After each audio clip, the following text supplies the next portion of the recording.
आज का हमारा टॉपिक है डीएनए रेप्लिकेशन। तो सबसे पहले हम इसका इंट्रोडक्शन देखते हैं। तो डीएनए रेप्लिकेशन को डीएनए प्रतिलिपि, डीएनए प्रसरण, डीएनए अनुकृति के नाम से भी जाना जाता है।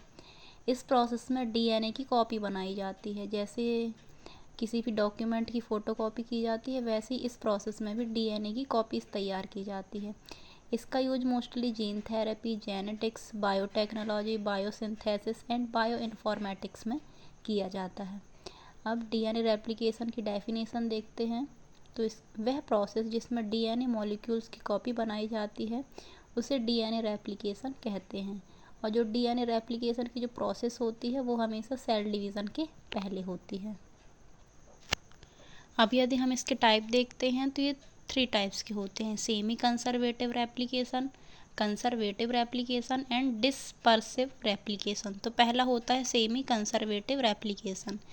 तो इसमें डीएनए के दोनों स्टैंड को अलग किया जाता है। मान लीजिए डीएनए के कोई 2 स्टैंड है, इसमें दोनों स्टैंड को अलग अलग कर दिया जाता है, इस टाइप से एंड इस टाइप से।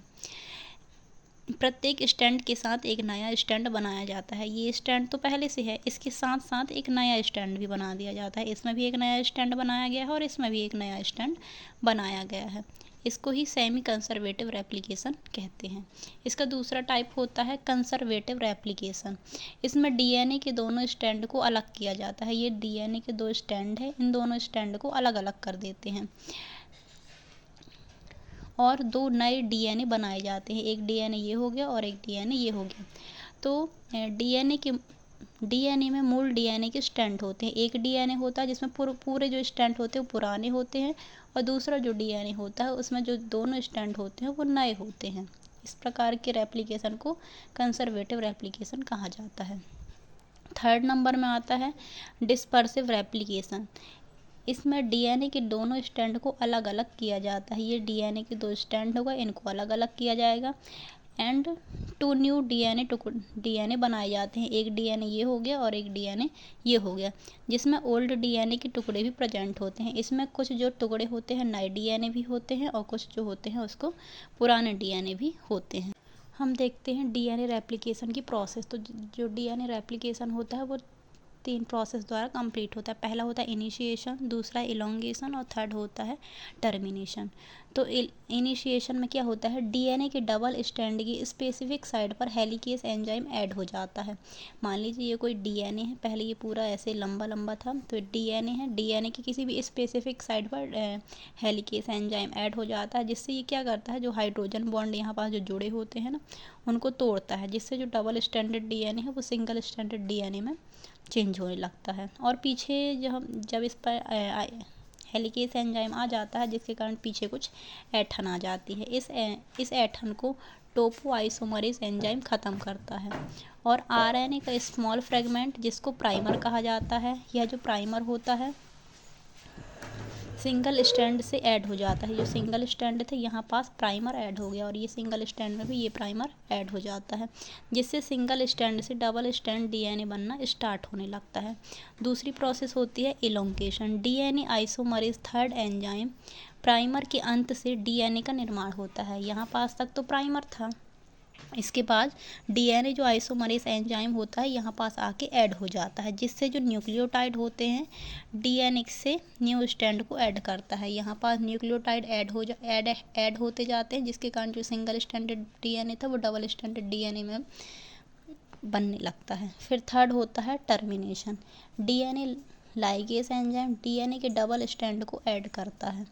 ये डबल स्टैंड तो बन गए थे, लेकिन इसके बाद लाइगेज एंजाइम आता है और डीएनए के डबल स्टैंड को ऐड करता है, और इस प्रकार डीएनए की 2 कॉपी तैयार होती हैं।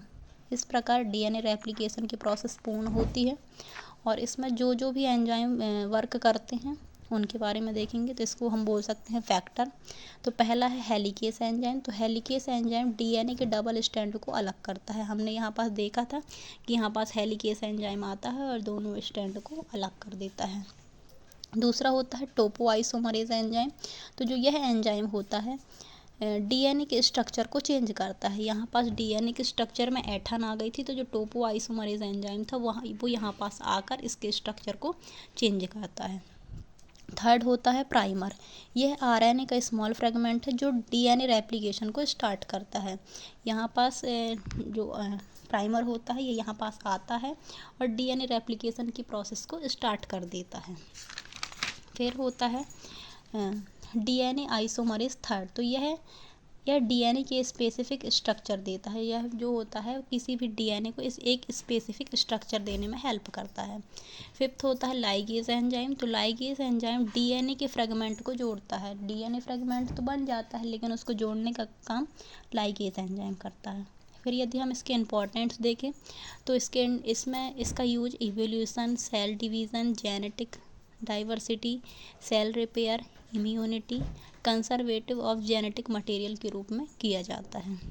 इसके कंक्लूज़न में आएगा डीएनए रेप्लिकेशन एक कॉम्प्लेक्स एंड इम्पॉर्टेंट प्रोसेस है जो एवोल्यूशन के लिए यूज़फुल होती है। इसके द्वारा ही विकास संभव है।